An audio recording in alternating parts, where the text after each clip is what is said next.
Normal ಆಗಿ ನಮಗೆ ಮೂಳೆ ಏನು ಕೆಲಸ ಮಾಡಬೇಕು, ಮೂಳೆ ಕೆಲಸ ಮಾಡಬೇಕು. ಮಾಂಸ ಏನು ಕೆಲಸ ಮಾಡಬೇಕು, ಮಾಂಸಕ್ಕೆ ಮಾಡಬೇಕು. ಒಂದು ವೇಳೆ ಮಾಂಸ ಮೂಳೆ ಆಗಿ ಹೋಗ್ಬಿಟ್ರೆ ಕೆಲಸನೇ ಆಗೋದಿಲ್ಲ, ಎಲ್ಲ ಸ್ಟಿಫ್ ಆಗಿಬಿಡುತ್ತೆ. ಅದೇ ರೀತಿ ಒಂದು ವೇಳೆ ಮೂಳೆ ಮಾಂಸ ಆಗಿಬಿಟ್ರೆ ಮೆತ್ತಗಾಗ್ಬಿಡುತ್ತೆ, ಬಲ ಇರೋದಿಲ್ಲ. ಈ ರೋಗದಲ್ಲಿ ಏನಾಗುತ್ತೆ ಅಂತಂದರೆ, ನಾರ್ಮಲ್ ಆಗಿ ಈ ಕೋವಿಡಲ್ಲಿ ಆಕ್ಸಿಜನ್ ಕೊರತೆ ಆಗುತ್ತೆ. ಈ ಆಕ್ಸಿಜನ್ ಕೊರತೆ ಉಂಟಾದಾಗ ನಮ್ಮ ಟಿಶ್ಯೂ ಅಥವಾ ನಮ್ಮ ಏನಿರುತ್ತೆ, ನಮ್ಮ ಮಸಲ್ಸ್ ಆಗಲಿ ಅಥವಾ ಟಿಶ್ಯೂಸ್ ಅರೌಂಡ್ ದ ಜಾಯಿಂಟ್ ಅಂತ ಏನು ಹೇಳ್ತೀವಿ, ಇಲ್ಲಿ ರಕ್ತ ಸಂಚಾರ ಅಥವಾ ಬ್ಲಡ್ ಸರ್ಕ್ಯುಲೇಷನ್ ಪ್ಯಾಟರ್ನ್ ಚೇಂಜ್ ಆಗಿಬಿಡುತ್ತೆ.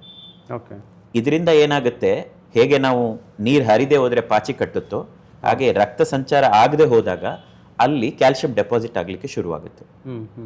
ಆ ಕ್ಯಾಲ್ಶಿಯಂ ಡೆಪಾಸಿಟ್ ಆದಾಗ ಬಾಡಿ ಆ ಕನ್ಫ್ಯೂಷನ್ ಸ್ಟೇಟಸಲ್ಲಿ ಇಲ್ಲಿ ಇದು ಮಸಲ್ಲು, ಇದನ್ನು ಮಸಲ್ ಅಂತ ಡೆವಲಪ್ ಮಾಡದೆ ಅದನ್ನು ಮೂಳೆ ಅಂತ ಅರಿತುಕೊಂಡು ಮೂಳೆ ಬೆಳೆಯೋಕ್ಕೆ ಶುರುವಾಗುತ್ತೆ. ಕಾಲಕ್ರಮೇಣ ಆ ಕಂಪ್ಲೀಟ್ ಮಾಂಸ ಹೊರಟೋಗಿ ಮೂಳೆ ಆಗೋಗ್ಬಿಡುತ್ತೆ. ಸಪೋಸ್ ಯಾವುದಾದ್ರೂ ಈ ಭಾಗದಲ್ಲಿ ಮೂಳೆ ಆದರೆ ಆ ಮಾಂಸ ಮೂಳೆ ಆದರೆ ತುಂಬ ಗಟ್ಟಿ ಆಗುತ್ತೆ ಅಷ್ಟೇ. ಬಟ್ ಅರೌಂಡ್ ದ ಜಾಯಿಂಟ್, ಒಂದು ಜಾಯಿಂಟನ್ನು ಸುತ್ತಲ ಇರೋ ಮಾಂಸ ಕಂಪ್ಲೀಟ್ ಮೂಳೆ ಆಗಿಬಿಟ್ಟಾಗ ಆ ಜಾಯಿಂಟಲ್ಲಿರೋ ಮೂವ್ಮೆಂಟ್ ಪೂರ್ತಿ ನಿಂತೋಗ್ಬಿಡುತ್ತೆ. ಸೊ ಇದರಲ್ಲಿ ಇದನ್ನು ಹೆಟಿರೋಟೋಪಿ ಕ್ಲಾಸಿಫಿಕೇಶನ್ ಅಂತ ಕರಿತೀವಿ.